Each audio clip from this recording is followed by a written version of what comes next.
Hello and welcome to Original Soundchat, where video game music is a work of art. On each episode, it's our goal to help you learn about 2 soundtracks from the world of games, as well as the people, stories, and critical tracks behind them. My name is Joe DeVader. And I'm Peter Spezia. We're brought to you by Anonymous Dinosaur and Rhymes with Asia. It's time to appreciate great OSTs and the games they come from without getting too bogged down in music theory.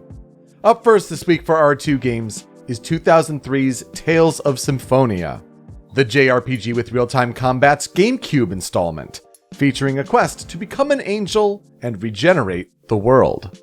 Following that is the medieval-flavored Final Fantasy spin-off with a focus on multiplayer and an arcane way of doing it, 2003's Final Fantasy Crystal Chronicles. So, these are games with a couple threads between them. First of all, they're games that released in 2003 in Japan. They released on Nintendo GameCube. Specifically, they were GameCube installments of popular JRPG series. And then they launched in North America in 2004. And they have these unusual means of multiplayer. So they're actually more alike than you'd think. Yeah, I honestly didn't expect that many threads. I kind of just figured it would stop at 2003 GameCube installments.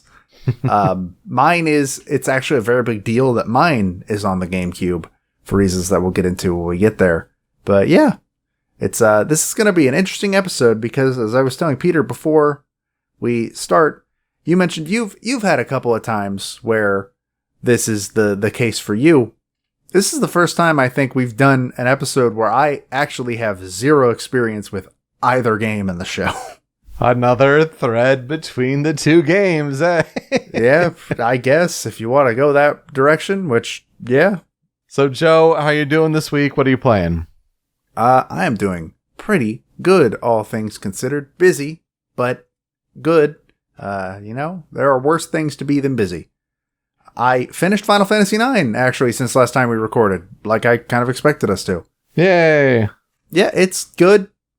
Like, it's very good. I think I would still probably rank it below 7. I think actually it might be equal with 7. And 10, I think, is somewhere. I don't know where I would rank 10. It's kind of weird to rank these because they feel like such different games, but they're all good. And I really liked my time with Final Fantasy IX, despite some qualms with it. And other than that, I started Kirby 64 for my other show's masterpieces. The game's still good. It's still a Kirby game. Fun times. That's good that you made so much progress. I have hardly played any games this week. Just a busy time on the work front, on the personal front. But I've got like games from PSVR and Xbox tugging my way. I want to get into, I've got Iron Man VR sitting from Gamefly. I also bought Pistol Whip. I've heard good things about Pistol Whip, yeah. So that's tempting.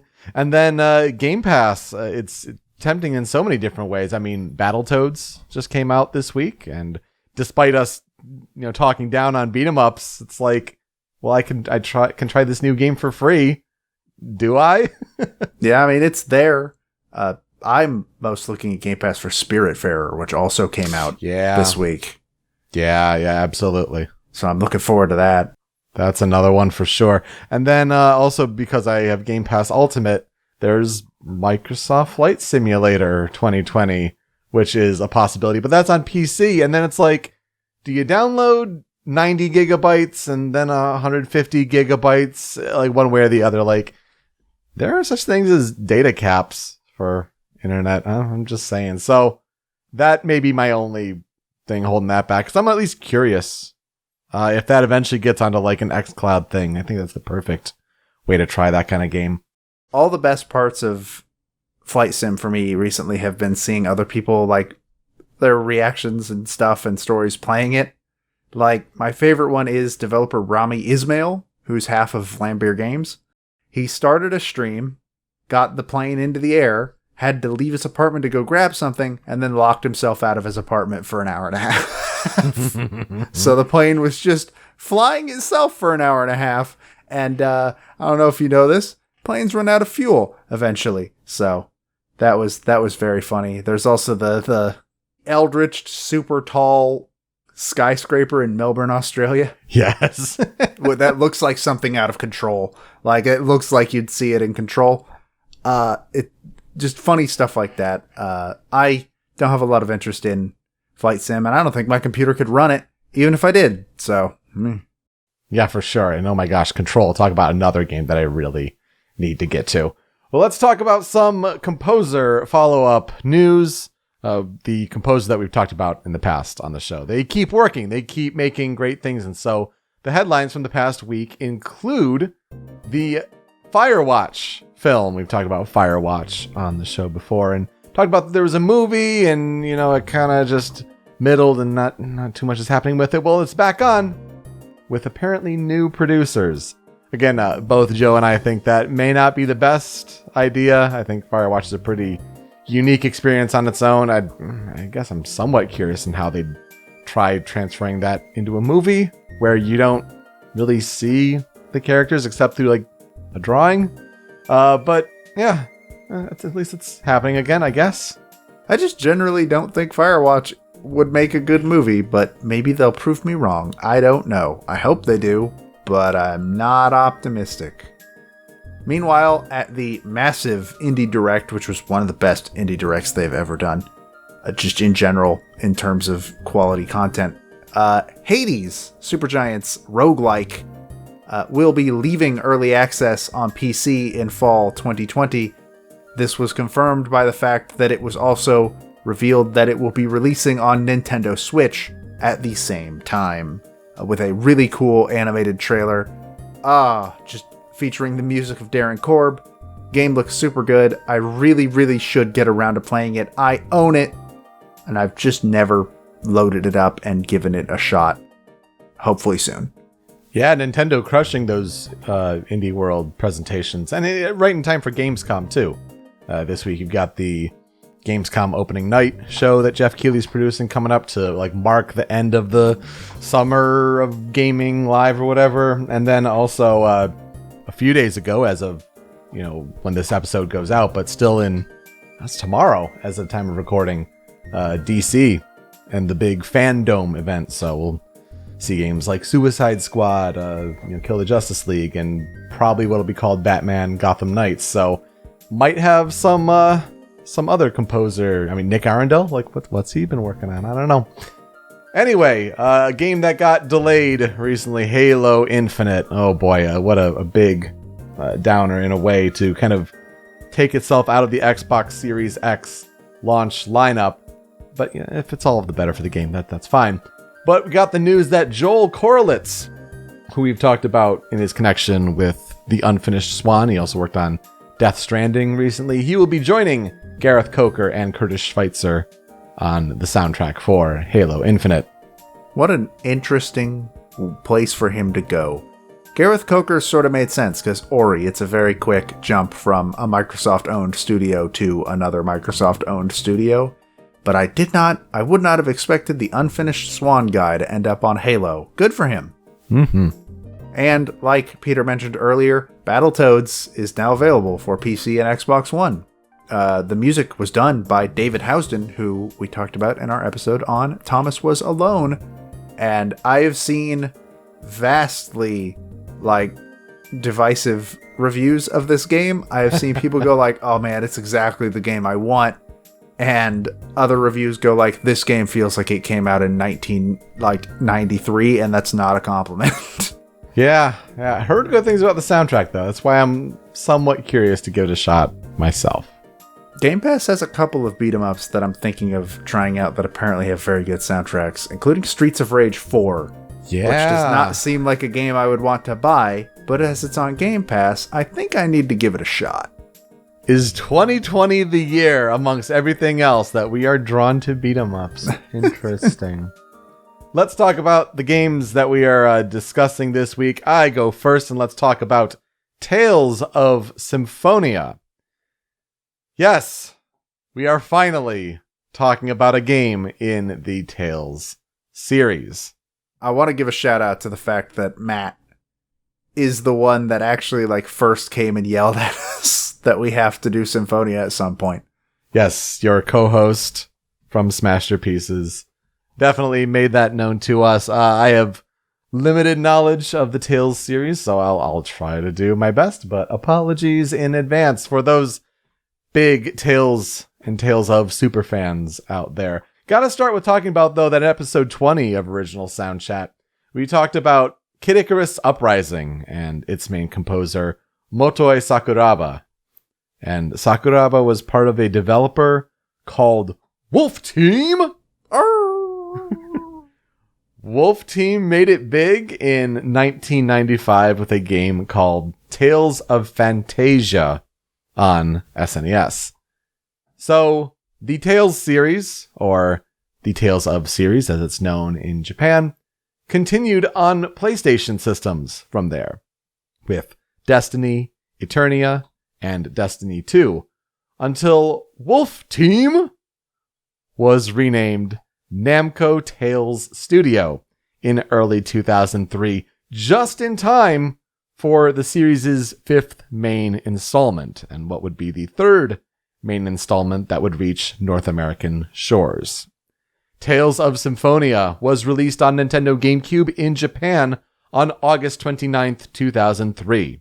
North America got the game on July 13th, 2004, and Europe got the game on November 19th, 2004.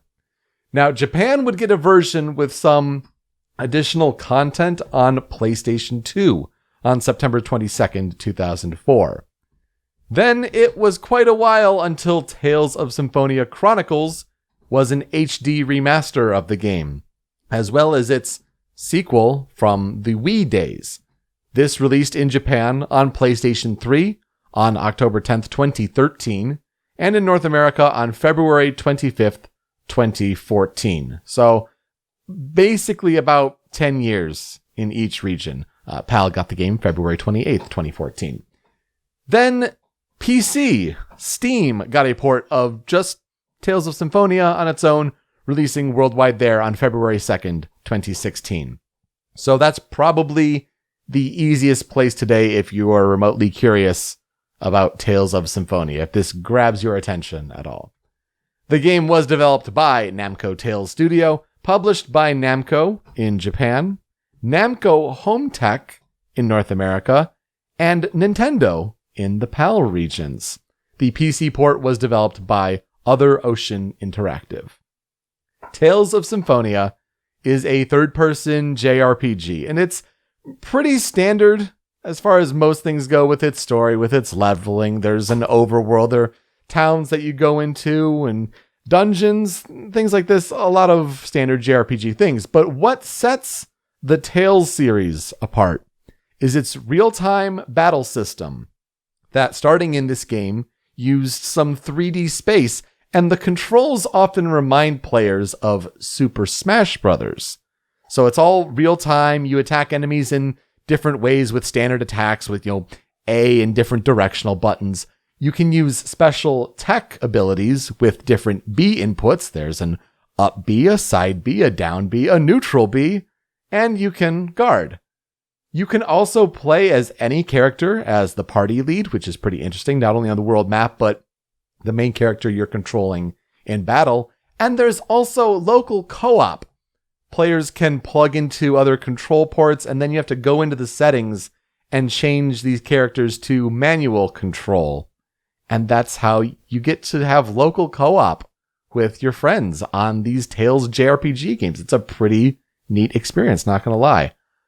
Also, the Tales series stands out in a way that throughout exploration of the world and its map and throughout the game's story, there are these different little optional skits that pop up. You can, select and explore and see these characters interact for some further character development, some things you may not have picked up on otherwise. The story of Tales of Symphonia goes that the land of Silverant is in decline due to a decreasing amount of the energy known as mana. With all these perils in place, the people turn their hopes to the Chosen, who is a servant and messiah of the goddess Martel, who can reverse the ills of the world by completing the journey of world regeneration. Colette Brunel has been determined to be Silverant's Chosen, so she must awaken the summoned spirits that sleep at ancient shrines known as seals all across the land. The player takes the perspective of Lloyd Irving, who is eager to help his dear friend Colette on this quest, as a group is formed for the journey and for Colette's protection. What happens when Colette turns more and more into an angel at each seal to regenerate the world? What is the truth behind the decrease of mana in Silverant? And what does the Holy Society known as Cruxis have to do with it all? Joe, here's where I'll ask you, and as you alluded to earlier, what are our experiences with Tales of Symphonia? Nil. I know who Lloyd is. Funnily enough, I know who Lloyd is because of my brief time in my teenage years working on Super Smash Flash 2, because Lloyd was a playable character in that game, at least at the time that I was working on it. I don't know anymore. So I know of it. We have friends who are very big fans of Tales. The one thing that I do know, and it reminded me of it hearing your summary of the synopsis of the game's story, that, wow, that plot's just Final Fantasy X. It sure is. That is just Final Fantasy X. But yeah, that's it. I've never played it. I've never played a Tales game in general. I do know that Lloyd is usually up there when people are like, yeah, a Bandai character for Smash. Let's do it. Because it's between him and Heihachi that I see most of the time. I'm the one that's in the corner screaming, but what about the Prince of all Cosmos? And nobody's listening to me because that would be stupid. But yeah, Lloyd, I know of Lloyd, and that's really where my knowledge ends.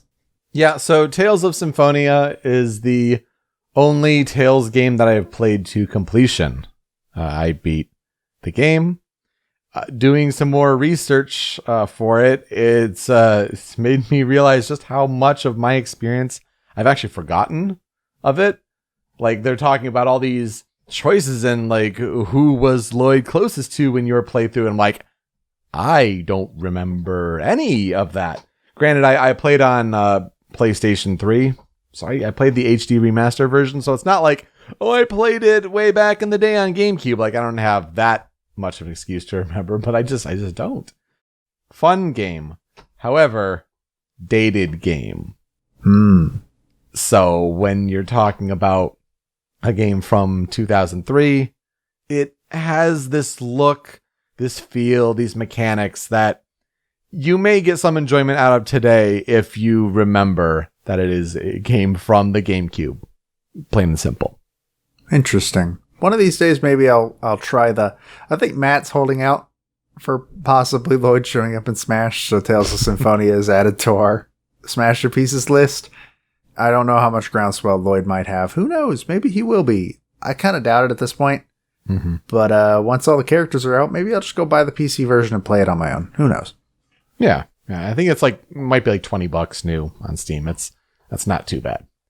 So the game was first announced on May 8th, 2002 by Namco as a GameCube entry in the Tales series. And they expected it to be part of the Tales of Fantasia series, like related to that game.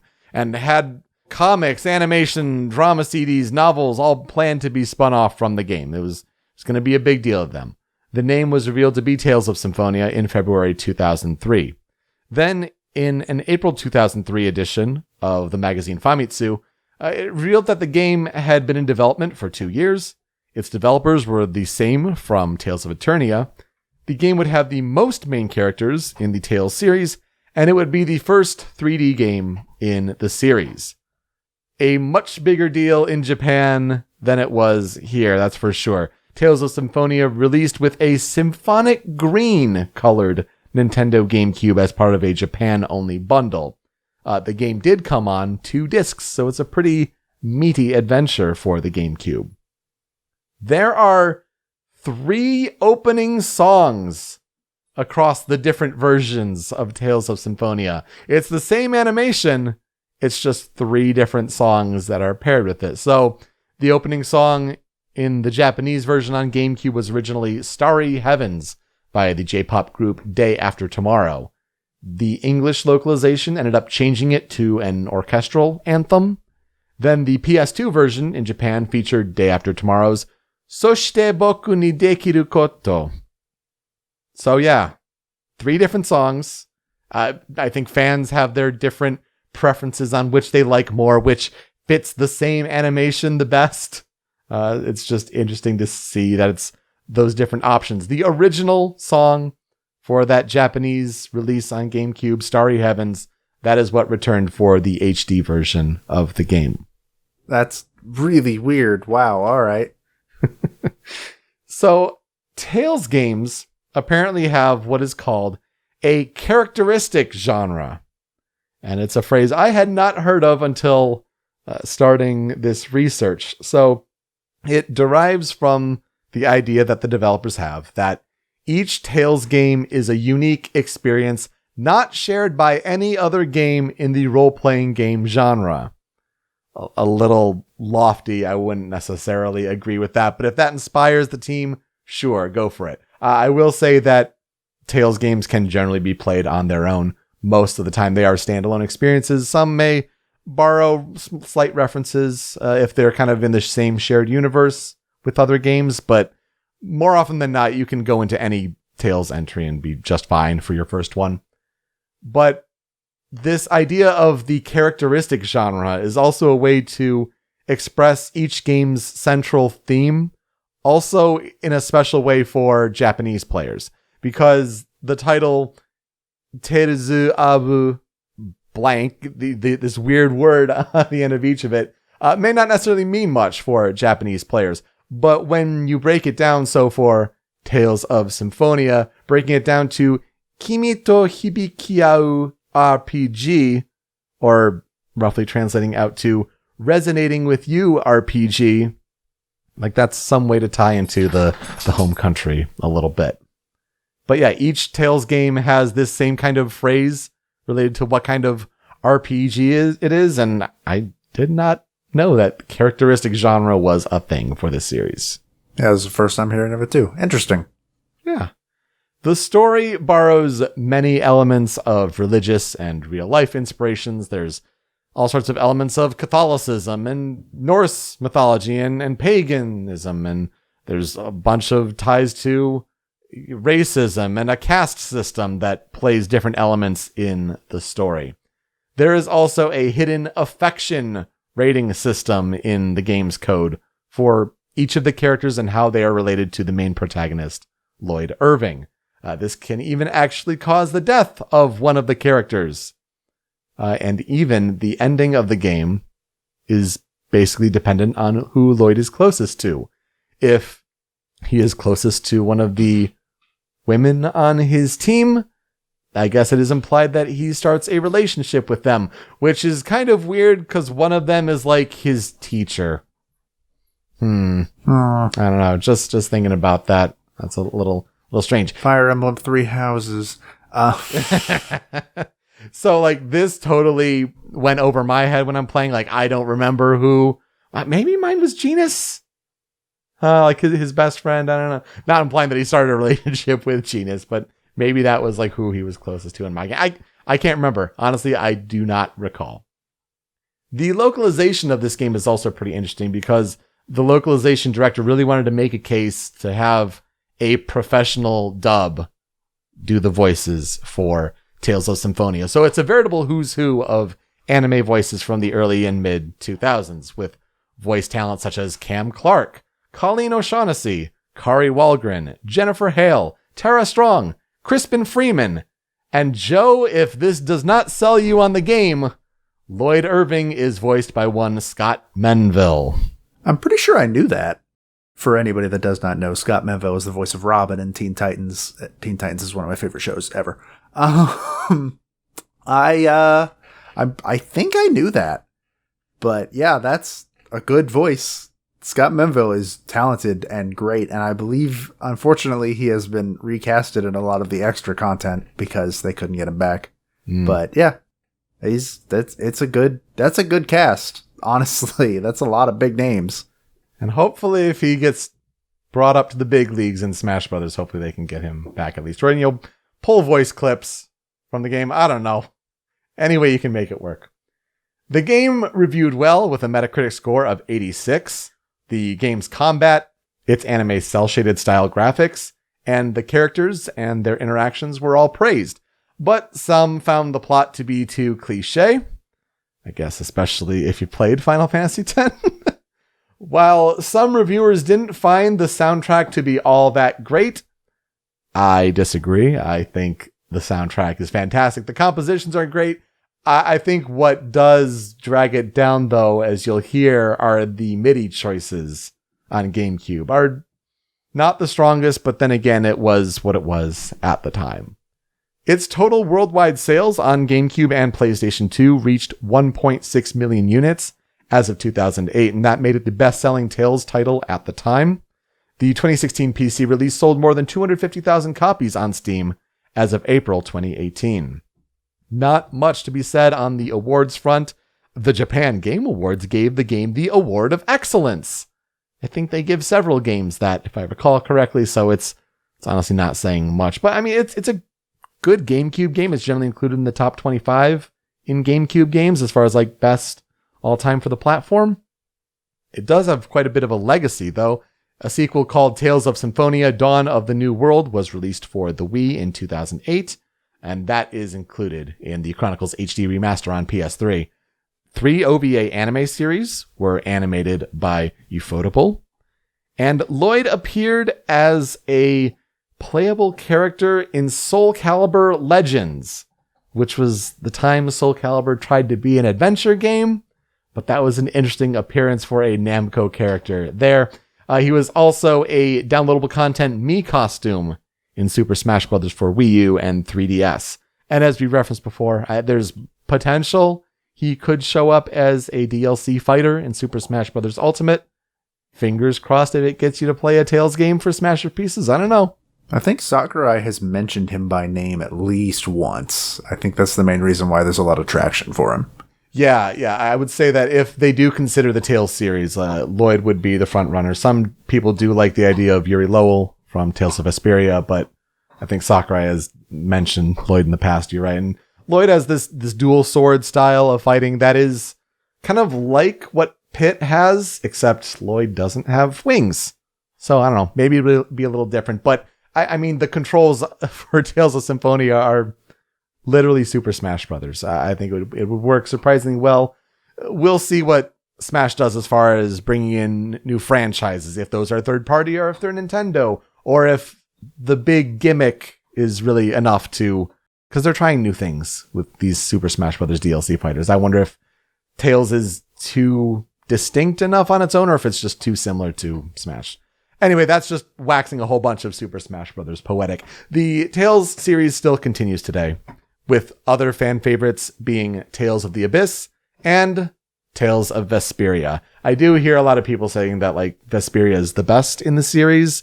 Maybe if you wanted to try the series and you didn't want some of the GameCube hangups, that may be the best one, especially the definitive edition that released recently on major platforms.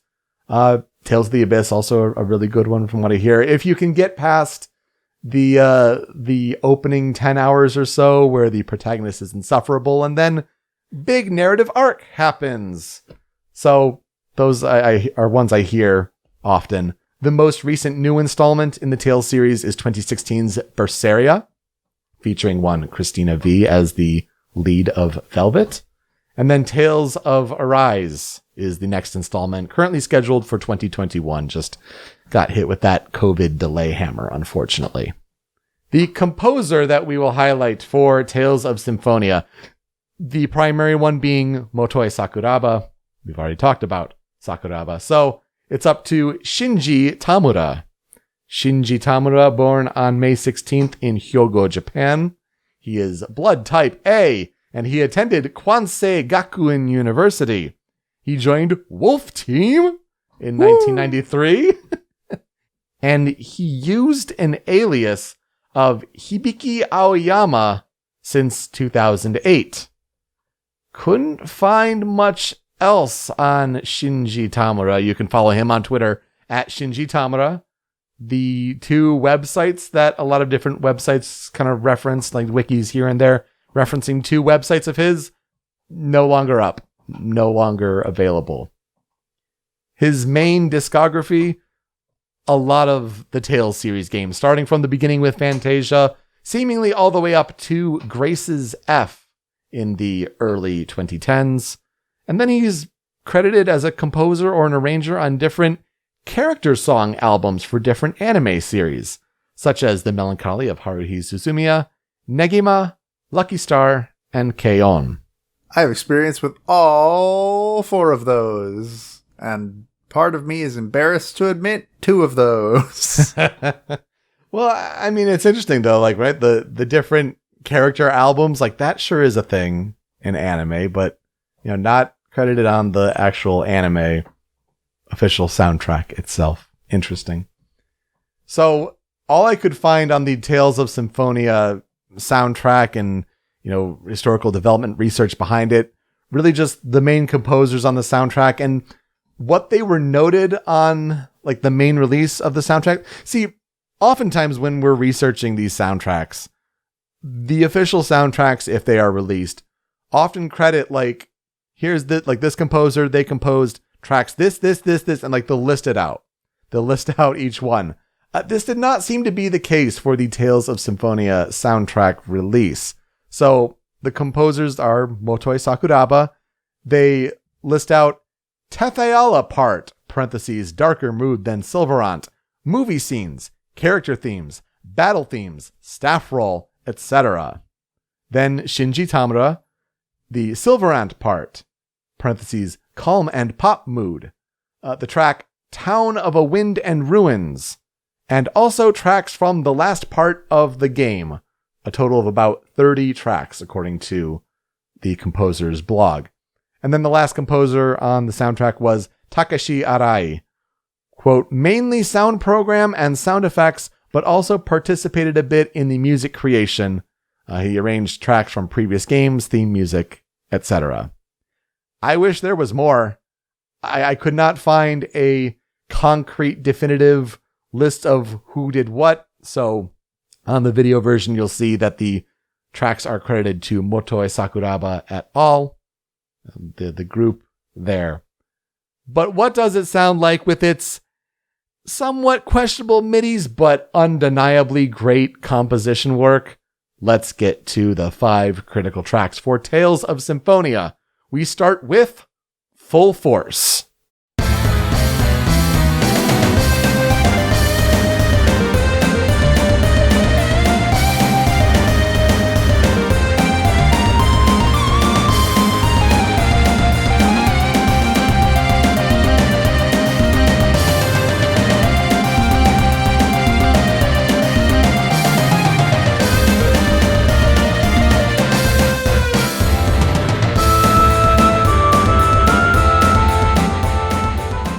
So this is the main wild battle theme that when you're on that world map in Silverant, it's this kind of light, airy, honestly not the best world map piece for Silverant. But then this comes in, bam, bam, bam, bam, bam, bam, and like you get this really nice, energetic piece. You better get very used to it, especially when you're getting used to playing the game early on. But it does have this good energy, and I gotta give these transition fills a shout out. What I mean by that being like when you're freezing based on the wild battle loading, and the music kicks right in with that hard shift into battle music, and it definitely lets you know like, hey, battle's coming. So that's a good one. I can't think of any other place where I've heard that kind of synth sound in the lead melody. It's a different one for sure, but again, it's the synths and the MIDIs of the time. And oh my gosh, like a big indicator for this game in particular, Tales games in particular, these intense drums in the battle pieces. So good. The flute melody that follows in the second part of the piece, especially in the clip here, really fitting, especially for Tales of Symphonia. You hear it a lot in like a lot of the character themes. But yeah, this is a really important one. Wild battle theme. There you go. Now this and a few of the other tracks on the Critical 5. Here's the thing. The MIDIs and the synths do remind me of a very specific game. Mega Man X. I hear a lot of Mega Man X in this. Like, it almost feels like the same midis at some point, but I doubt that's the case, because one is SNES and the other is GameCube. There's a bit of a jump between those two things. Yeah, I was going to say, what does it say for how ahead of its time Mega Man X was and how possibly behind its time than this was?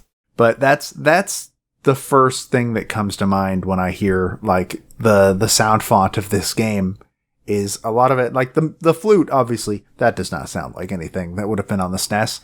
But the synths alone, I'm just like, oh, this is a Mega Man X stage.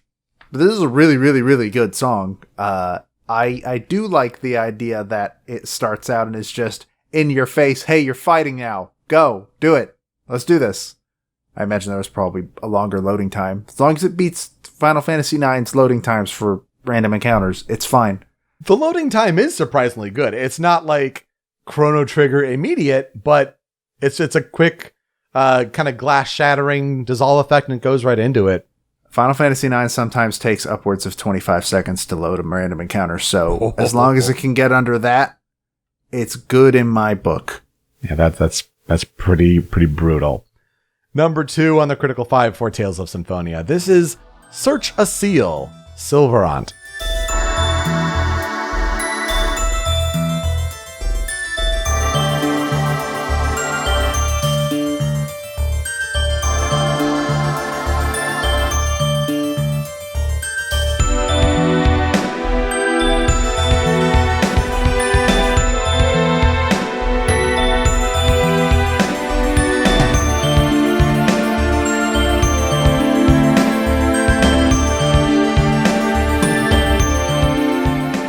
This is the dungeon theme in Silverant, and so you're going to hear this one quite a bit. It does have this dark but inquisitive vibe to it, especially at the beginning. But then you get later in the clip, you got the strings come in and that drum beat continues the theme further. Though, to be said, like, do you necessarily get to that late in the piece all the time until like, you're gonna have a lot of wild encounters in the dungeon. What can I tell you? But it's an important track, and it's one where, you know, flipping through and trying to remember all the different songs and picking out a Critical 5, like, it's a pretty common theme in the game, and it stands out as, like, definitively Tales of Symphonia. I dig this song a lot, actually. This is probably my second favorite song on your Critical 5. It's got a really nice groove to it, and it feels very dungeony, and I don't know, it's a good time. Number 3 is my favorite, though. This is Fatalize.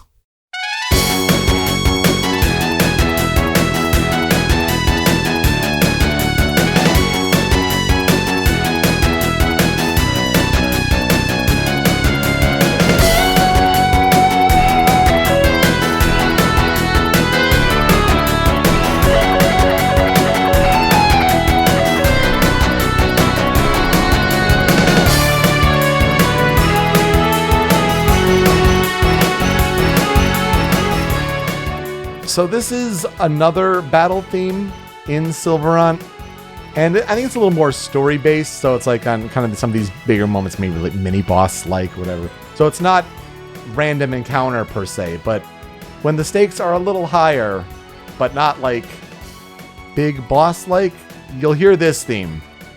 And yeah, I love it. It's a great showcase of how it's not the best trumpet and electric guitar MIDI samples, but they'll do for this time on the GameCube, I guess. But the energy, and this is where it shows a real credence to whether it was Sakuraba, whether it was Tamura, or anyone else, Arai. It shows the quality that this energy in the piece is powerful. And I especially love the orchestra hits a little later in the clip. The da da da da da da da da da. Like, that really just shows like there's a nice little epic scale to it. But I feel like this is the song that probably best represents Tales of Symphonia. And if Lloyd ever gets called up to Super Smash Brothers, I would hope that this, or at least some sort of arrangement of Fatalize here, gets brought along with him. I would agree that this is my favorite on the Critical 5 as well. This is also the one that, upon hearing it, was the one that brought up the whole, like, this sounds like Mega Man X. This song, for sure, sounds like something I'd hear in Mega Man X. It's that electric guitar MIDI, like you mentioned. It's not the best for the time, even, but, like, it still sounds really cool. I'll give him that. It's still a really good song. And, yeah, knowing nothing about Tales of Symphonia, I will take your word for it that this is the one that Lloyd should come with if he ends up in Smash for sure. I may be alone on that island. I just think it's really cool battle vibes with this one for sure. Number 4 on the Critical 5 for Tales of Symphonia. This is Like a Glint of Light.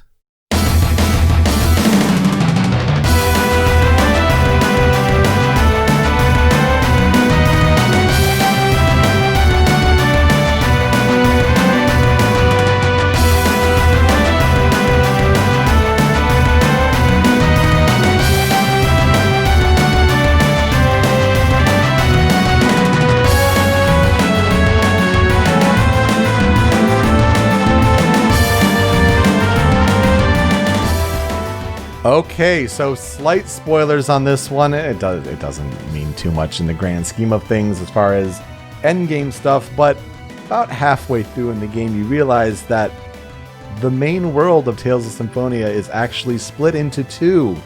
We've been talking about Silverant all this time, but there is another mirror side to the world, and that is Tetheala. And so eventually Lloyd and his friends go to Tetheala to continue their journey. And this is the wild battle theme there. Another amazing transition, Phil. Like, whether it was Sakuraba or whoever really knew what they were doing to make a great wild battle theme here. I get Power Rangers vibes, especially early on. I don't know why, but that's what I think. It's definitely a more positive and energetic piece. And it makes sense. Like, the team has more experience along this journey now. But you also get more trumpet melee, and it's not the best when it comes to horn sounds, but a really energetic piece. Another great wild battle piece that you'll be hearing lots just on the other side of the world. I can't speak for the Power Rangers vibes. I was not allowed to watch Power Rangers as a child. It was too violent, apparently. DBZ, though, that was fine. But it's good to hear that if the game is sort of split into two parts, the second part has a different random encounter theme, because so many RPGs fail to do that, and it's such a breath of fresh air when you get to one. I have a feeling that I would probably, like, as much as I like this song now, having heard it for the first time just out of context, I feel like if I had heard Full Force for the entirety of the game up to that point, and then suddenly I'm in a different area and the random encounter theme is different, I would probably consider it a massive breath of fresh air. My citations on that is Pokemon Gen 2. Mm-hmm.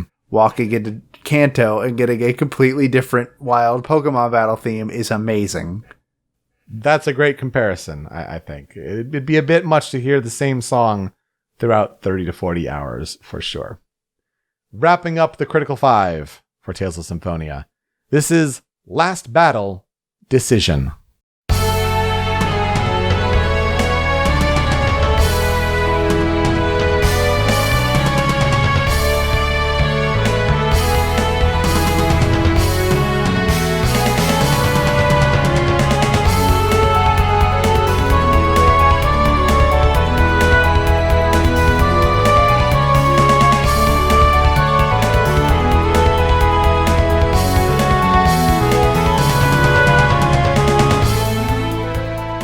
It may sound like a final boss based on the title alone, but no, this is actually the final dungeon theme.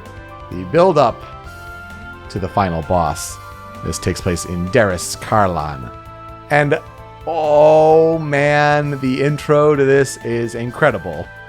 It's so good with the strings and the bump, bump, bump, bump of the drums. Really gets it going. And then when the melody kicks in, The harp that's going up and down in the background, it's perfect. The drum really sets that pace and establishes this mood for how really dramatic this final push is toward the end game. Love reading the different YouTube comments on this one when people post it and just like, oh man, like the memories, like how good is this piece? It's just fantastic. Love this one.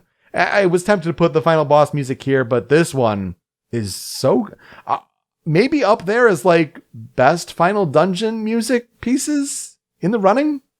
I could sort of see that. I would probably need the context behind it to really fully appreciate it. But this is a pretty good song. Dramatic is definitely the right word to use. I will give it that. Yeah. I also would have assumed that this was the final boss. And in fact, before reading your blurb on the outline, did assume that it was the final boss when I saw the title. So not the best title for a song, but that wouldn't really affect in-game, so what's it matter, really? And, yeah, no, this is a pretty good piece. I agree, that intro is some good stuff. When it comes to tracks on the cutting room floor, I have a couple. The first of these is Fighting of the Spirit.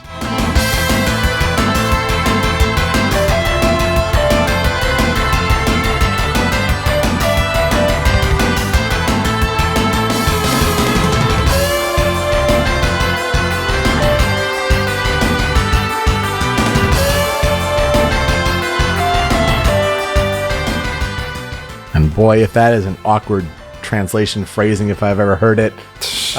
This is the music that plays when you are in a summon spirit battle. So this is essentially boss fight time, like at the end of these dungeons throughout the world in Tales of Symphonia.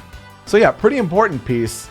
I think it's important to include it. It's one that definitely catches your ear as like, oh yeah, I remember this music, but it has more of the same as far as like the energetic battle vibe, and it's not too different from the others, but because of its role in the game and how often you'll hear it and how memorable it is that way, I think it's important to at least put it on the cutting room floor. It sounds like a really cool boss theme, I'm not gonna lie. I think I might like it a little bit more than a couple of the, well, Full Force I think is the only one I think I would potentially swap it out with, but I mean, either one, they're both super good pieces, so The other one on my cutting room floor list is Escape from Enemy Base.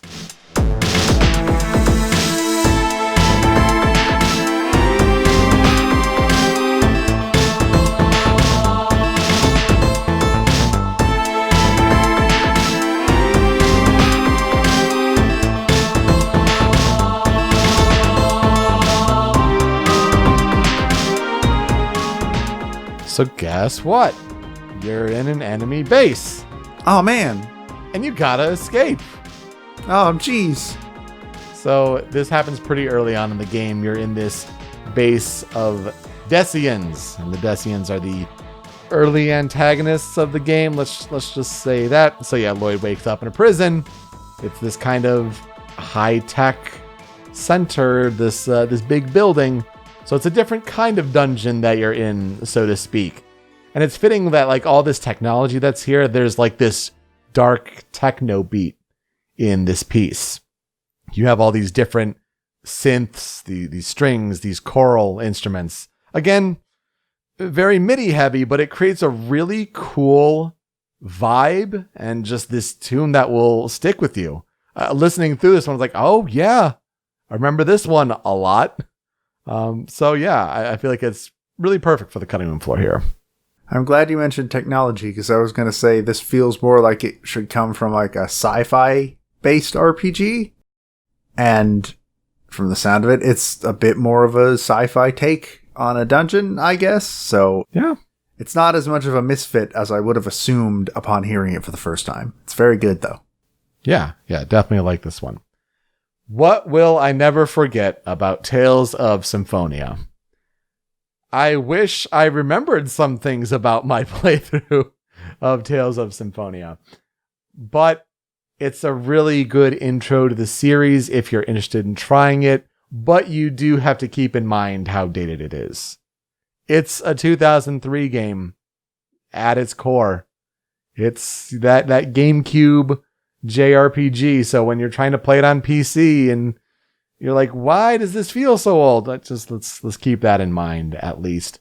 If you want a more modern Tales experience that started on Xbox 360, Tales of Vesperia probably the one for you, as many say it's among the best in the series. But like I said, a lot of people like Tales of the Abyss as well. I think you can't really go wrong with either of those as your starting point, though I'm sure that Tales fans who are more invested in the series would have more to say on it. But I hope that sufficed for our initial dive into the Tales series on original Soundchat. Maybe I'll play Vesperia at some point. Like I said, I'm going to hold off on Symphonia on the off chance that, for the same reason that we joke about why we're holding off on Super Mario RPG, well, half joke, on the off chance that Lloyd ends up in Smash, I can't play it yet, but maybe at some point, after all the characters are known, if Lloyd's not among them, well, it'll be time to give it a shot. Yeah, because you don't want to play the Wii sequel, because apparently that was real bad. Well, to transition to our next game, we'd like to talk about a fan cover, fan remix, whether it's on OC Remix, YouTube, what have you. Had to talk about a cover of Fatalize, my favorite song from this soundtrack. And Momega on YouTube gave it more of a metal arrangement. Though, I'll note, he still kept those orchestral hits, and good on him. But it's a really cool cover of how this song could sound with modern instruments. Check it out. Hope you enjoy it, and we'll be right back.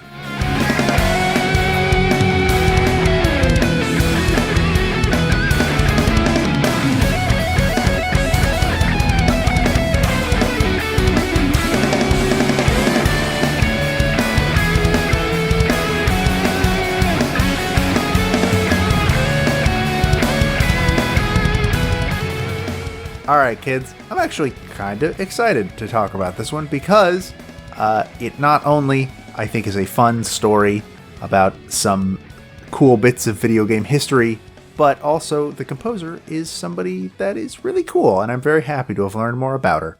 So let's jump right into talking about Final Fantasy Crystal Chronicles. Crystal Chronicles was originally released on August 8th, 2003, in Japan for the Nintendo GameCube. A North American release would follow on February 9th, 2004, and then on March 12th and 19th, 2004, it would release in Europe and Australia, respectively. This would make it the first Final Fantasy game to be released on a Nintendo platform since 1994's Final Fantasy VI. So, a remastered edition, by the way, which is the reason I'm talking about it this week, it releases this week on August 27th, 2020 for Nintendo Switch, PlayStation 4, and mobile devices. That's iOS and Android. So that's pretty cool. Crossplay between all four of those, by the way. Wow. Absolutely nuts. It was developed by the Game Designers Studio and originally published by Nintendo, though the remaster is published by Square Enix. We've talked about a lot of Final Fantasy games on this show. We've previously covered 6, 7, 10, and 14, but this is our first spin-off in the series, which there are a lot of Final Fantasy spin-offs as far as I'm aware. So it's interesting that we've taken so long to get to one, though I'm pretty sure neither of us have played a lot of the spin-off stuff. Depends. Do you count Kingdom Hearts as a spin-off? You could make an argument, I guess. I don't personally, but I could see the argument. I don't know. Crystal Chronicles is a dungeon crawler through and through, using a real-time combat system instead of Final Fantasy's traditional ATB or turn-based battle style. So there's another thread connecting the two games. They do real-time combat.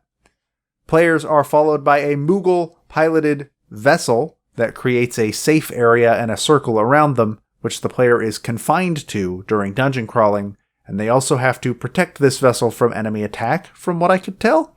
I looked up videos of how this game plays. I looked at the Wikipedia description of how this game plays. I'm still not 100% clear on how this game plays. Again, I've never played it. An equivalent to EXP, being skill points, are given through completing challenges and collecting items instead of the more traditional manner of defeating enemies gives you experience, makes the number go up. What really sets Crystal Chronicles apart, though, is the fact that it can be played co-op with up to 4 players, with each player taking control of a different member of the caravan that they are a member of. However, while this is a great feature, Crystal Chronicles is also very infamous for the high price of entry for playing the game in co-op. In multiplayer, the game does not control with a GameCube controller. It doesn't single player. But if you're playing multiplayer, you control the game with the use of a Game Boy Advance and GBA link cable, with each player needing their own GBA and link cable to participate. Which means if you want 4 players, all 4 of you have to have a GBA, all 4 of you have to have your own link cable. Otherwise, you can't play. Probably for the best then that this remaster, remake, what have you, is coming out. So you don't have that. Yeah. Characters are on screen at all times, which I believe is the central reason why you're confined to that circle that that vessel makes. So everybody has to stay on screen all the time. And the GBA both controls the individual characters as well as allows them to interact with shops, search through their battle abilities, and even shows like their health and stuff like that on the GBA screen. And from what I know, the only other game that really works like this is Four Swords Adventures, which has similar problems. The Legend of Zelda Four Swords Adventures, to be specific, which I believe has the same sort of hurdle where you control the characters using GBAs, and that even has like points where you can go into stuff and like the game will move on to your GBA and stuff. So it's this and that game that really just had a problem with, yeah, you put this multiplayer in the game, but boy, the things that need to line up to have what you would consider the best experience, wow, that's a high price of entry. What is wrong with you? It's a unique experience when you get it working right. I think it also makes you think of, is it what, Pac-Man Versus? Maybe. So that's the game where, the GBAs are connected and those get to control as the ghosts. And it's like this asymmetrical kind of gameplay style. Different than something like a Crystal Chronicles or a Four Swords Adventures. But yeah, those games on GameCube were few and far between. And you're right, the cost and barrier of entry was steep. Yeah. The remaster does sort of fix this by making multiplayer not only online only, which that's kind of a bummer, but I really don't know how else they do it. But like I said, it's cross-platform between every version of the game. So this is going to be a version that people, you still need like your own version of the game and your own like platform to play it on, but that's probably more likely than having all of the peripherals that you would need to play it on the GameCube. So players can do things like combine attacks of different elements to assist in battle, and dungeon crawling requires players to stay in the safe zone, like I mentioned. So they're all on screen at all times. The game never goes into split screen. I read 2 interviews where they made sure that they made that detail clear. There is no split screen at any point in Crystal Chronicles. Though Square did at least have the foresight to package the game with a GBA link cable, which took me a little longer to find if that was actually the case than I'd like to admit. But yes, as far as I can tell, the game did come with a link cable. We're all good on that. From what I can tell, Crystal Chronicles sort of steps away from the usual Final Fantasy thing of having a very involved plot. It focuses more on the world in general instead of having like a major plot going on. But let me read the brief synopsis that Wikipedia offers, being, quote, 1,000 years before the game's events, the world's sustaining great crystal was shattered by a meteorite carrying an alien life form called the meteor parasite.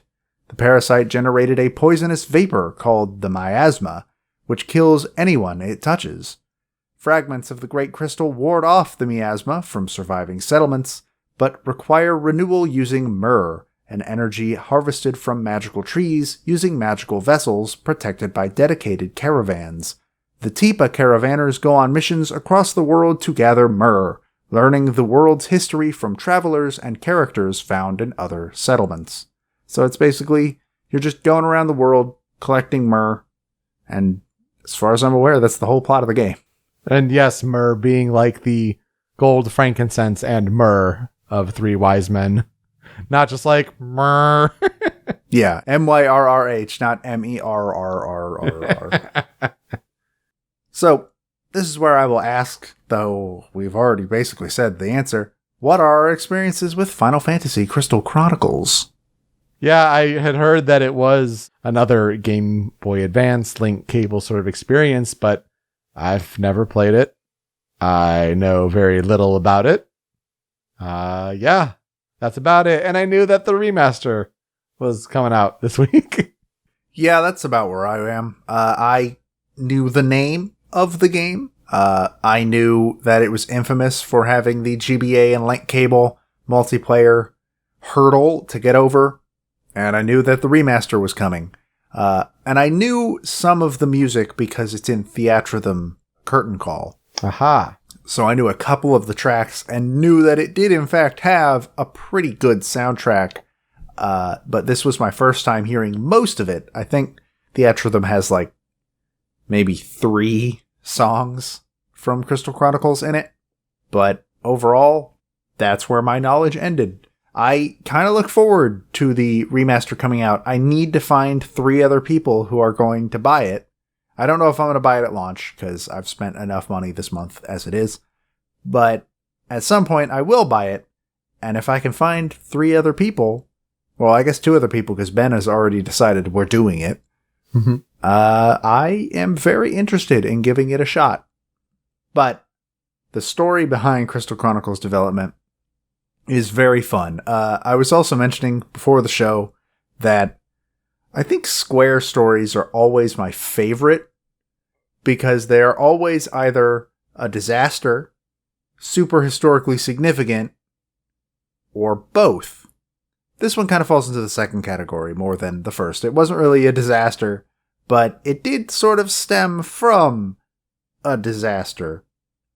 So, Story of Crystal Chronicles development actually begins in 1997 with Squaresoft's decision to develop Final Fantasy VII on the PlayStation instead of the Nintendo 64, and through that, moving all future projects on to the PlayStation instead of the 64, which effectively ended the longtime partnership between the two companies. Basically, games from Square stopped coming out on Nintendo platforms after 1996. But in 2001, a little movie came out called Final Fantasy The Spirits Within. It was a disaster. The movie bombed so absurdly hard that it actually almost ended Square as a company. They lost so much money on that film that Enix was reconsidering the possibility of a merger with the company.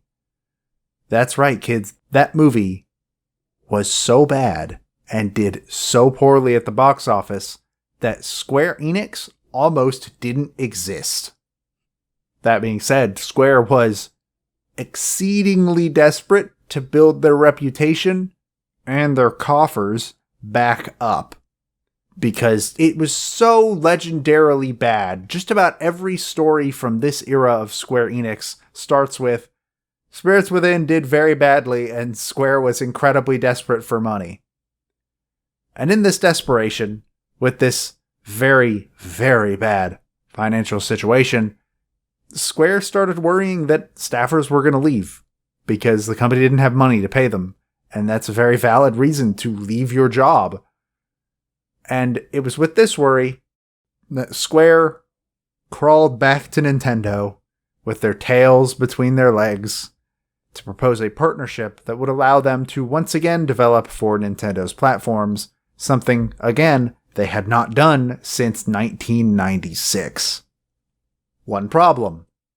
Sony, at this time, owned 19% of shares in Square. And they weren't super keen on Square going to one of their biggest competitors and making games for their systems now. But then, this little box called the Xbox came out. And Sony sort of had this realization of like, I don't think Nintendo's the competitor we gotta worry about right now. We gotta focus on this Microsoft stuff right now. Because the Xbox had proven to be a much more dangerous competitor than the GameCube. Because, as a lot of people tend to forget, GameCube didn't do great when it came out. So, Nintendo was having its own issues. So Sony agreed to let Square work on games for Nintendo's platforms as long as it didn't impact any of Square's work on upcoming PlayStation 2 titles, which included stuff like Kingdom Hearts and Final Fantasy X. So, with a new deal in place with Nintendo, Square founded the shell company, The Game Designers Studio, a studio they took a whole 3 minutes to name, I assume. They co-owned the studio with producer Akitoshi Kawazu, who at that point was most well known for his work on the Saga franchise, which I've never played any of the Saga games. It's a name I see every once in a while, but I've never touched any. Yeah. And development on the game that would become Crystal Chronicles began in earnest in late 2001. Much of the team, as far as I could tell, appears to have come from working previously on Final Fantasy IX, which had released only a year earlier in July of 2000. Yes, reminder, Final Fantasy IX came out like 3 months after the PlayStation 2. Final Fantasy IX is a PS1 game. There's a reason why that game got sort of overshadowed when it came out. Most notably, director Kazuhiko Naoki and lead character designer Toshiyuki Itahana came from Final Fantasy IX. Itahana specifically had actually been assigned to work on Final Fantasy XII, which had begun development at around the same time, but when he learned about the Crystal Chronicles project, he asked to be moved onto it and became the lead character designer of that project instead. And something historically significant, but doesn't seem to have actually messed with the development at all, the merger actually happened in the middle of this game's development. So when this game started development, it was under the direction of Square, and when it released, it was under the direction of Square Enix. And I just kind of find that kind of interesting, honestly. I know I mentioned earlier that Enix was having second thoughts after Spirits Within, but then Kingdom Hearts and Final Fantasy X came out and were both smash hits. And that sort of dissuaded these fears a little bit and caused them to go ahead with the merger, as we all know. Side note, it doesn't feel like that merger happened that recently. Like, when I think of Square Enix, I'm like, oh yeah, they've basically always been that. And it's like, no, Kingdom Hearts came out before that merger. Just, to me, for some reason, my brain has trouble messing with that because it's always been Square Enix. Yeah, I think of Square as mid-90s, not early 2000s. Yeah, it's a bizarre thought to have that Final Fantasy VII was a Square game. Kingdom Hearts was a Square soft game. It's just bizarre to think about. So a lot of the funding for the game came from Nintendo. Specifically, they got a lot of their funds from something called the Q Fund, which was a pool of money created by Hiroshi Yamauchi that was specifically meant for use by developers who were working with GameCube or GBA hardware for the first time. Pretty neat sort of fun to have. I don't know if they still have similar stuff for their current systems. I'll assume they do. Surely they have stuff for people that are developing for the Switch for the first time or something like that. And honestly, considering this title was going to incorporate both of those things, because that was a part of the concept from the start. Built the idea that they were going to build the game around using the GBA and the link cable. That was an idea from day one, apparently. Itahana, as character designer, tried to keep away from strong character designs due to the multiplayer nature of the game. He focused more on making them distinct from the background and each other so that people could keep track of which characters they were supposed to be controlled, and not really giving them their own, design and personality per se for like, he wasn't making Zidane and Vivi. He was making Zidane and Orange Zidane, basically. One interview I read claims that the game was shown to Miyamoto multiple times during development, and he supplied feedback and advice to the team during this period. They also wanted to make the game accessible to a wider audience than Final Fantasy would typically find, which, you know, all those casual gamers who also own a GameCube, GBA, and a link cable. Yeah, I think they mean well, but when you're talking about all the tech needed, you know, that burgeoning section of the audience. For this reason, early plans to use ATB were scrapped in favor of the real-time action battle system, and EXP was removed in order to help keep a more level playing field between the characters. So getting experience didn't rely on how good you were at fighting, it relied on doing stuff in the dungeon. This was basically meant so that less experienced players could still have a really good time with the game. Again, those less experienced players who own a GameCube, GBA, and a link cable. According to one of the localization specialists who worked on the game, the original plan was to start this as an offshoot of Final Fantasy Crystal Chronicles, and eventually transition into dropping the Final Fantasy part of the title completely and just be a new series called Crystal Chronicles.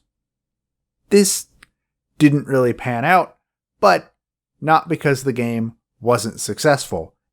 Crystal Chronicles was officially announced at Jump Festa 2002 and shown off for the first time alongside Final Fantasy XI and X-2 at E3 2003. It was apparently delayed twice before hitting store shelves, and then when it finally did hit store shelves, it reviewed very well. It has an 80 on Metacritic. Many people heaped praise on the game for its graphical style and its well-tuned gameplay, as well as for its soundtrack. In fact, Brian David Gilbert from Polygon actually has a video that I stumbled upon while putting together my Critical 5, where he just sits in the woods for some reason and talks about how he thinks it's the best Final Fantasy soundtrack that has ever been made. It's a very short watch, but he makes some good arguments, and I think it's up there. I don't think it's the best, but I think it's definitely up there. The game did get criticism, though, for its archaic requirements to play the multiplayer. The general consensus among game media seemed to be that it was a very innovative game for the time, and one of the most impressive titles in the Final Fantasy series to date, but the flaws were big enough to keep it from being counted among the best Final Fantasy games that had been made. Those requirements didn't hurt sales at all, though. As of 2007, the game had sold 1.3 million copies worldwide, which is pretty good when you consider how many hoops you gotta jump through to play the multiplayer, and when you consider that it's a spin-off of a series that hadn't been on that company's platforms in 7 years. Well, yeah, and thank goodness they tied Final Fantasy to it, because if it was just Crystal Chronicles, no way does it do that. Oh yeah, I probably would have bombed super hard if it didn't have the Final Fantasy name on it. Crystal Chronicles won the grand prize at the Japan Media Arts Festival and was nominated for awards at 2 major Western shows, the first being the National Academy of Video Game Trade Reviewers, where it was nominated for character design, costume design, game, sequel RPG, and original musical score. And it was also nominated for an award at the Academy of Arts and Sciences, being Console Role-Playing Game of the Year. And the series stayed put for about 4 years, and then in 2007, Final Fantasy Crystal Chronicles Ring of Fates was released for the Nintendo DS. Then 2008 saw the release of the WiiWare title, My Life as a King. In 2009, another WiiWare title, My Life as a Dark Lord, released, being a sequel to My Life as a King, as well as Echoes of Time for the DS and Wii, and finally, The Crystal Bearers for the Wii. But since then, there have been no new Crystal Chronicles titles, with the first activity the franchise has seen in a decade being the remaster set to release later on this week. So, I now am a big fan of the composer that did the music for this game because I think she seems like a very cool lady and I'm very glad to know more about her. Her name is Kumi Tanioka. Please join me on this journey. She was born on August 29th, 1974 in Hiroshima, Japan. And she grew up studying music and composition, with a lot of her music enjoyment coming from game music. Not because she was playing the games, but because her younger brother was playing them. And it was through him that she became a fan of the works of composers like Hitoshi Sakimoto, Nobuo Uematsu, and Kenji Ito. She also held a fondness for the work of more classic composers. Ones that she mentions in some interviews are people like Piotr Pelezny and Hiromi Uehara. For college, she attended Kobe University, where she joined a choir, and she graduated with a degree in musical performance. And her initial plan, upon entering college, was to build a career performing music. But as those years went by, she found herself a lot more interested in the act of composing than performing, and she specifically found herself drawn to the idea of composing for games. So in 1998, she scored her first game, being a fighting game called The Fallen Angels, and then she would join Squaresoft's composing team later that same year, which, side note, exact same trajectory as Yoko Shimomura.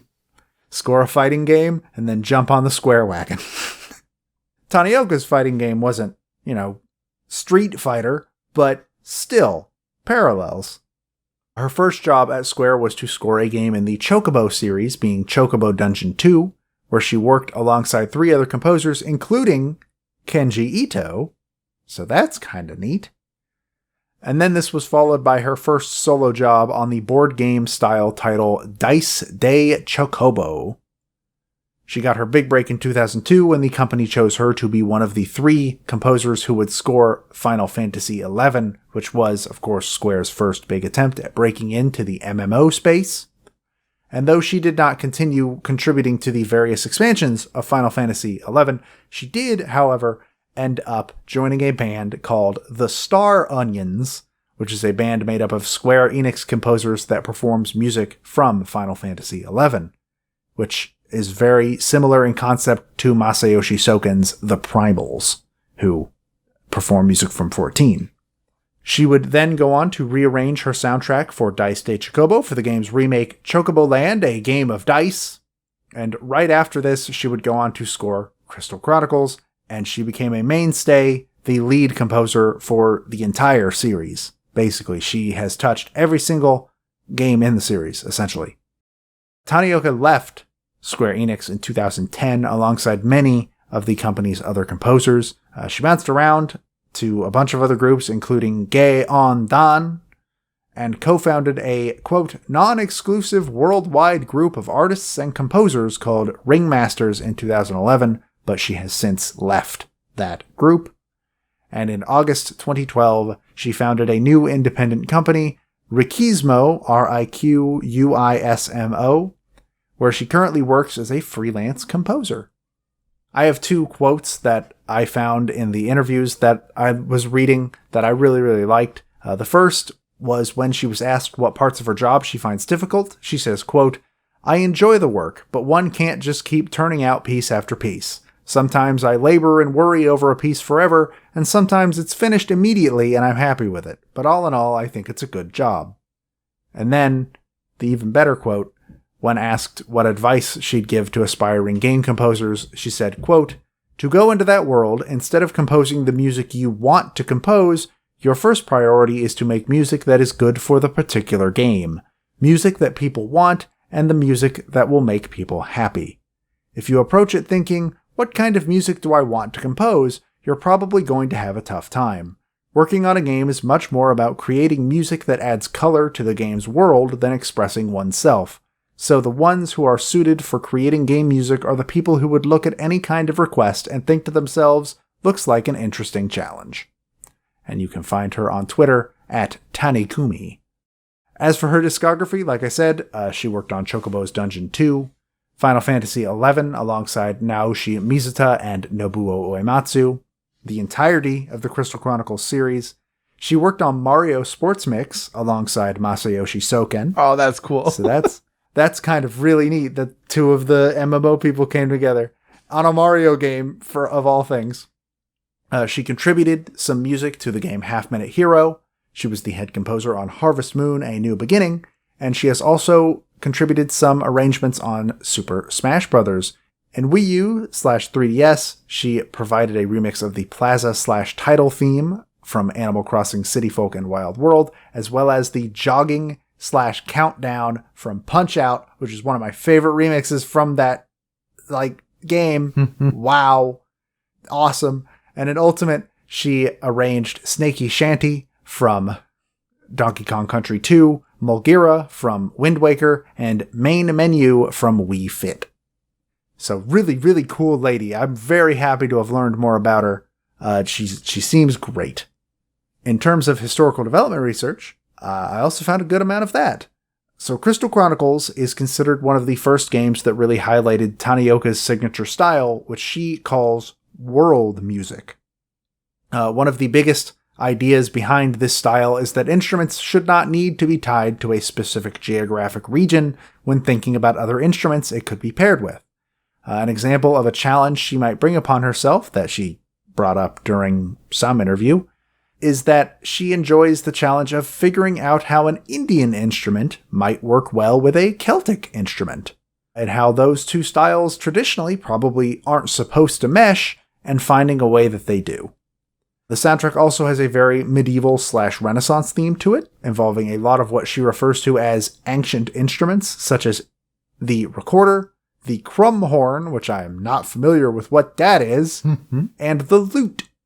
Tanioka says that the inspiration for this style of soundtrack came directly from her looking at illustrations of the world in which the game takes place, which gave her the initial inspiration to go the world music route. She wanted to make a soundtrack that would, quote, not be limited to a single country or culture. Yeah, she nailed that. Wow. There are 2 vocal themes on the soundtrack, both of which are on the Critical 5. They are performed in Japanese and in English. For the Japanese vocals, they were performed by Yai Fujimoto, and the English vocals were performed by Donna Burke. Oh, hey. So, hey, there's that. Burke also provides the voice of the story's narrator in the English version of the game. Lyrics for both songs were written by the game's lead writer Masahiro Kataoka. And I'm highlighting the Japanese versions of both of those songs because I prefer them, but that is not to say that Donna Burke didn't kill the English versions, because she did. They are great because she's Donna Burke. That's what she does. She does good sing time. And if you don't remember where that name comes from, she is the Metal Gear singer. Yeah, she sang Sins of the Father, baby. So, how does this game sound? Let's get into those 5 critical tracks. First one is Sound of the Wind.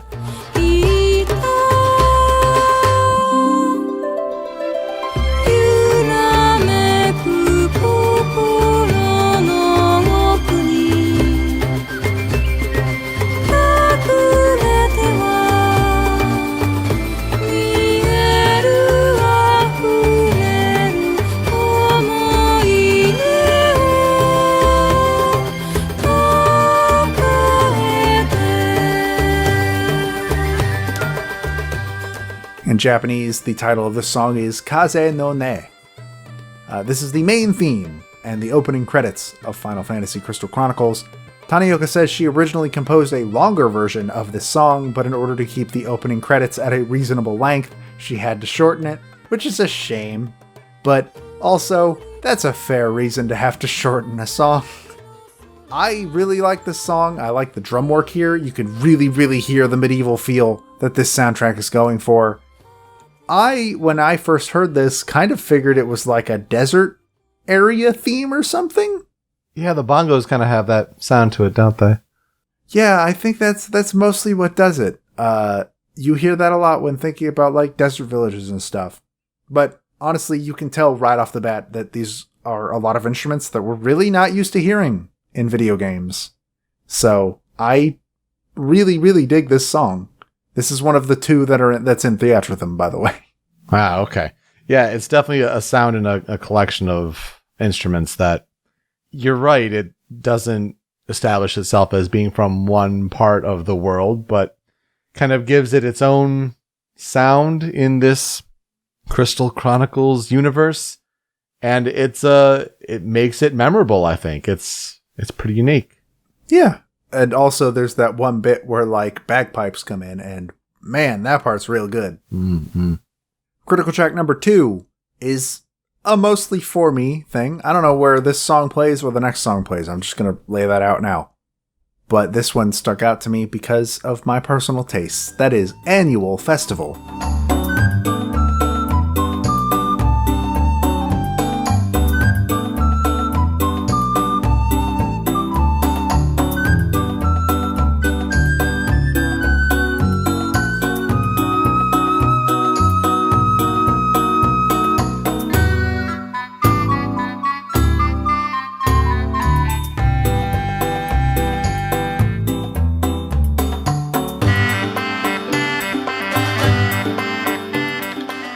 Look, I've said it time and time again, especially back in the Chrono Trigger episode, I will always find myself drawn to a good festival piece in any game because they're all good.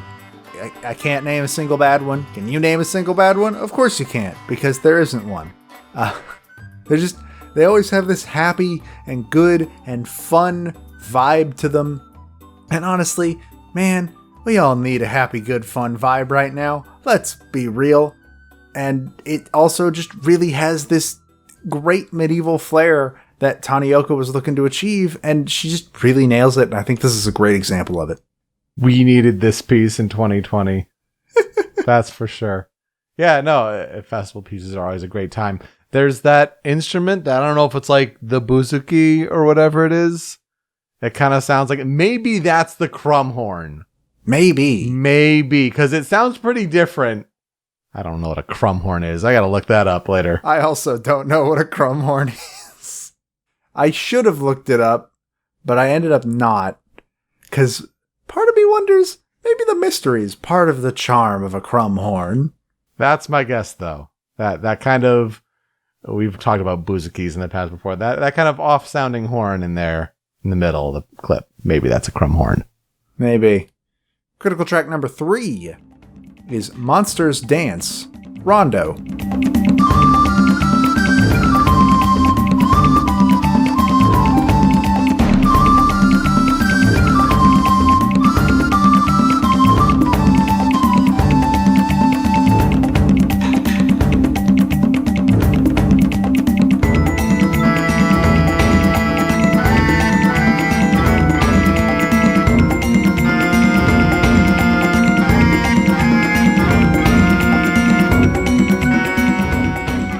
It's a battle theme of some sort. I don't know where this plays. I really, really love this type of battle theme just in general, no matter where it shows up. And again, it's just a set of instruments that you don't usually hear, especially in battle themes. It's really good high energy. And man, that pan flute and the marimba going, I think it's a marimba, like going real hard in the background. It's really, really good. This song is great. Wow, talk about polar opposites of battle themes between Tales of Symphonia and this. Like, this almost sounds like the dance in the title is totally appropriate, for sure, but yeah, it almost seems more of like a come dance with us and be happy as opposed to fight, battle. I mean, maybe it is. I don't know. I'm assuming this is a battle theme. I don't know for sure. I don't know where this plays. It's this and the one before it, like I mentioned. I don't know exactly where these songs play. The rest of them I was able to find out. But maybe it is, I don't know. But this seems like a battle theme to me. For critical track number 4, this was a called shot accidentally. It's Sad Monster.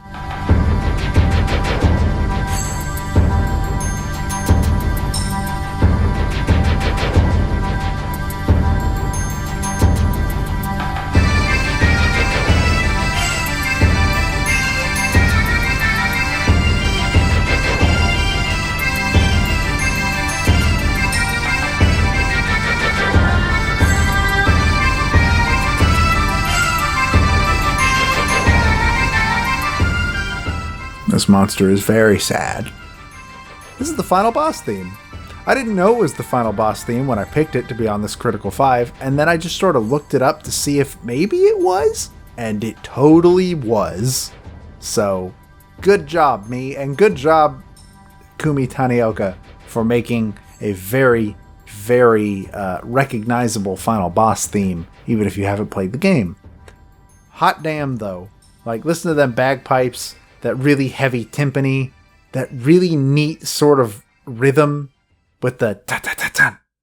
This song goes really hard, but I wouldn't call it, like, energetic.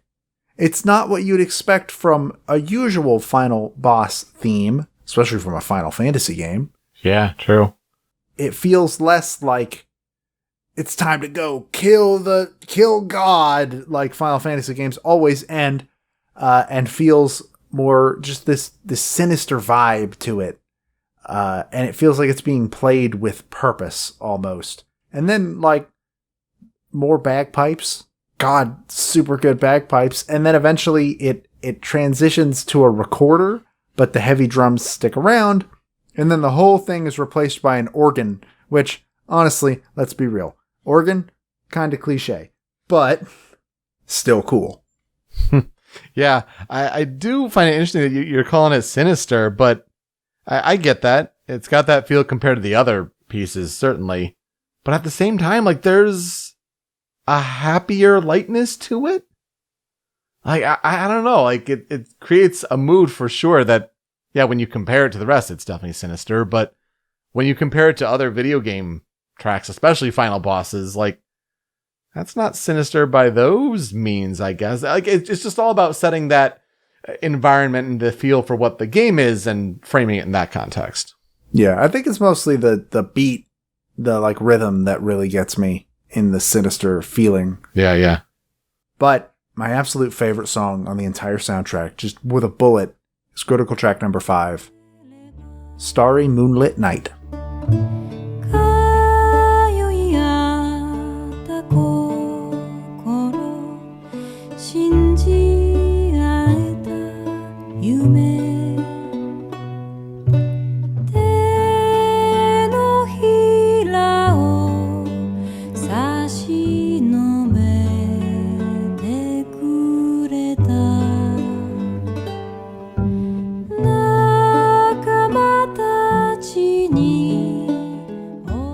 The Japanese title of this song is Hoshizukyo, and the English version is officially titled Moonless Starry Night. This is the ending theme of Final Fantasy Crystal Chronicles. This is one of the first that I ever heard from the game, again, via Theatrhythm. I have never played Final Fantasy Crystal Chronicles. I feel I have made that quite clear. I have zero attachment to the game, zero connection to the soundtrack, yet every time I hear this song, it manages to, like, kind of turn on the waterworks a little bit. Somehow. It's masterfully done. Very simple. It's very melancholy, but then it sort of gets this more hopeful tone near the end of it. This is my favorite song on the soundtrack, and honestly is one of the main reasons why I wanted to talk about the game in the first place. There's a simplicity to it. I think it's my favorite as well. I feel like it's the one you could most imagine hearing in other games, to be honest.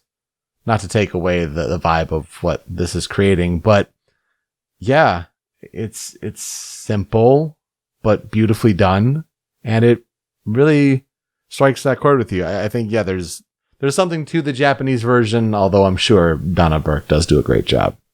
Donna Burke's version of the song is very, very good, but Fujimoto, the vocalist on the Japanese versions, something about the way she sings this song in particular, it really gets me, just like right there in the chest. I don't know what it is, but it's just such a good performance that I love Donna Burke, but man, this version's so good.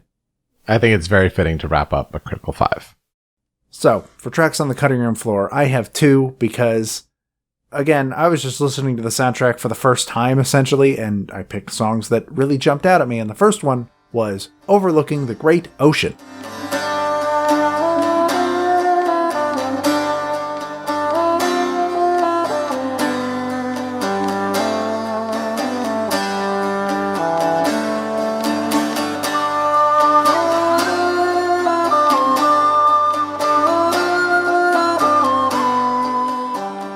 This song is like a minute long, so I'm going to assume it's not some plot critical piece. I mean, it might be, I don't know. But it honestly kind of just struck a chord with me. Mostly because of its chords. Those chords are very interesting and nice in the background. I like them a lot. I assume that's a lute. Is that a lute? I've realized now I don't know what a lute sounds like. Sure. It's guitar-y, it's stringy. But like, this song has a sort of sense of scale to it, almost. Though, judging by the YouTube comments on the song, the, quote, Great Ocean in question is, one of the comments called it more like a relatively deep creek, where they said, I never understood why they didn't just wade across it. One of these days, I will get more context on this song, and this is one where I really wish I had it when talking about it here, but Yeah, especially when I hear it and like you, I kind of think deserty for some of those instruments. But maybe that's just my kind of transplanting their place in Earth and where they come from onto this.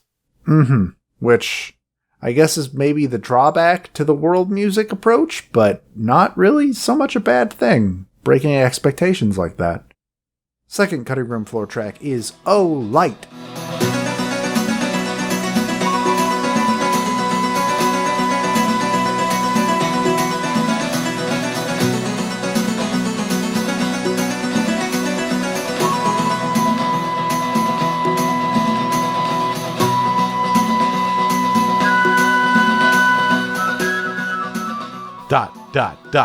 Exclamation point. This is apparently related to a very sad story about a character known as the Black Knight. That's all the context. I got that context from YouTube comments once again. But like, this song is just really, really good. Like, I really like it. It's got this neat harpsichord over... Again, is that a lute? I still don't know what a lute sounds like. I should look up what a lute sounds like and what a crumb horn is. That's my homework after this episode, I guess. But yeah, this is a really, really cool song, and I will always take some harpsichord. Harpsichords are cool. Love the sound of this. Probably out of this selection, my favorite among the world music sound. This one really just stands out to my ears, but yeah, you're right. I mean, Starry Moonlit Night is, great. Yeah, it's very, very good. So, what will I never forget about the game? I don't really have a lot to forget, as we have covered. I'm really looking forward to the remaster because I really do want to play it at some point. Hopefully, again, with 3 other people. We'll have to see. But it sounds like a good time with some friends, and I'm very much looking forward to the opportunity to give it a shot. So a good week to wrap up. Yeah, games that ended up being more similar than we may have initially thought. I think when I picked Tales of Symphonia, it wasn't necessarily with the thought of like, oh, GameCube game specifically from this year. I'm just like, oh, GameCube game, and we need to eventually talk about a Tales game. It just ended up being a good fit.